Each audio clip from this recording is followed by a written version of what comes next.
Ако се чудиш дали дигиталните покани са за теб и ако ти предстои организиране на рожден ден на детето ти, сега в това видео ще ти покажа как с няколко много лесни стъпки можеш да персонализираш перфектната покана за твоето дете. Първото, което трябва да направиш, разбира се, е да си харесаш някой от моите шаблони, да го закупиш и след което ще намериш така наречения файл с линкове към платформата Canva, защото всичко, което правиш, ще бъде в платформата Canva. Това е безплатна онлайн платформа за графичен дизайн. Като графичен дизайн разбирай съвсем базови и основни неща можеш да правиш супер лесно.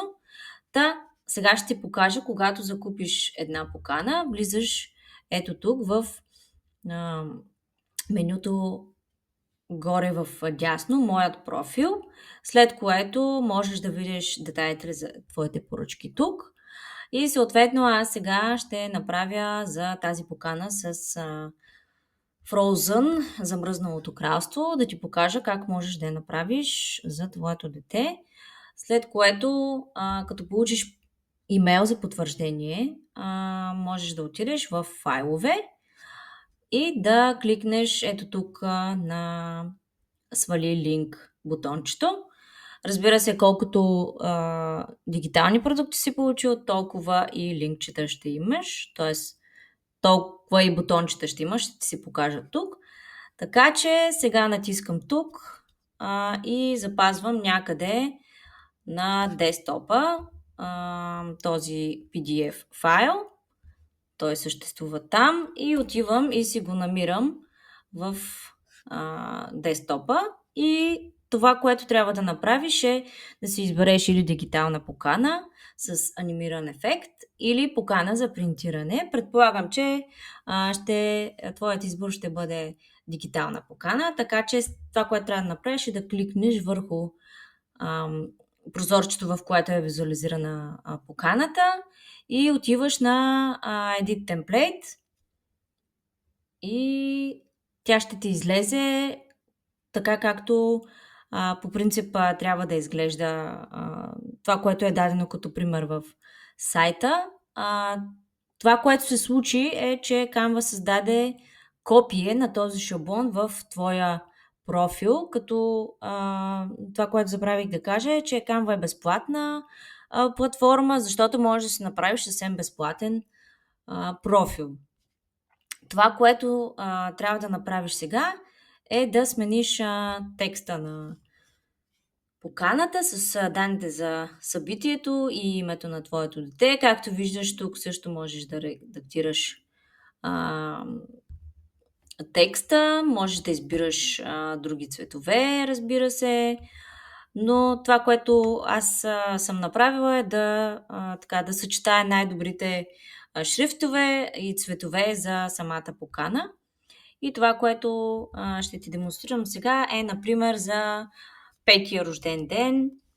За 5-ти рожден ден на, например, детето ще се казва Мария. Събитието ще е на 15, да кажем, май, събота от 12:00 часа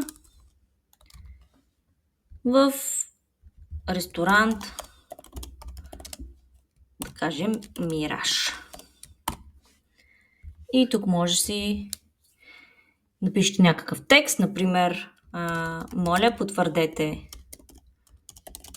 присъствието си и така. Това е съвсем примерен текст. Това, което може да направите вие, е да си сложите това, което смятате, че ще бъде готино за вашите гости и ще ги зарадвате, като тук може да си добавяте с плюсчетата текста, от тук да го триете, от тук да сменяте шрифтовете, като това, което трябва да знаете за Canva е, че ако имаш ето тази коронка срещу самия шрифт, това значи, че е платен шрифт и нямаш да можеш да го използваш в безплатната версия на Canva. Но тези шрифтове, които аз съм сложила в шаблоните, са абсолютно безплатни и можеш да ги персонализираш както искаш. С какъвто искаш цвят, какъвто искаш шрифт. И сега ще ти покажа също и анимациите, как можеш да ги променяш. Можеш да слагаш, кликаш на цялата страничка отдолу, отиваш на Animate или анимация, ако си на българската Canva, и съвсем можеш да си промениш, разбира се, да си сложиш каквато искаш анимация. Съответно, можеш да сложиш и анимация само на един елемент, като този текст, например. Т.е. вече на цялата страница има някаква избрана анимация. Кликайки на самия елемент, ще ти излезе абсолютно същия надпис от менюто и можеш вече да си избереш точно какво да е за името, например, да излиза по този начин. И това, което трябва да направиш, след като е готова поканата, отиваш на Share, отиваш на Download и избираш най-добрия формат, като JPEG и PNG са форматите за споделяне дигитално, т.е. по Messenger, Viber, имейл и така нататък. PDF Print в PDF формата е подходящ за принтиране, и MP4 видео е когато имаш такава дигитална покана. И аз сега ще си избера този формат, защото вече вкарах някаква анимация и всичко, което трябва да направя е download. Като всичко това, което в момента ти показвам, абсолютно можеш да го направиш на твоя телефон, всичко, което трябва да направиш, е да си изтеглиш приложението безплатното на Canva за телефон или пък таблет, също ако използваш, и абсолютно по същия начин се прави. Разбира се, е малко за мен по-неудобно, защото е малко по-малък екрана, и това, което всъщност се случи, е да ми покаже къде трябва да го запамети. И сега ще ти покажа готовия резултат. Ето готовия резултат. Мисля, че се получава доста готино. И това е. Няколко лесни стъпки и ще имаш поканата, която искаш.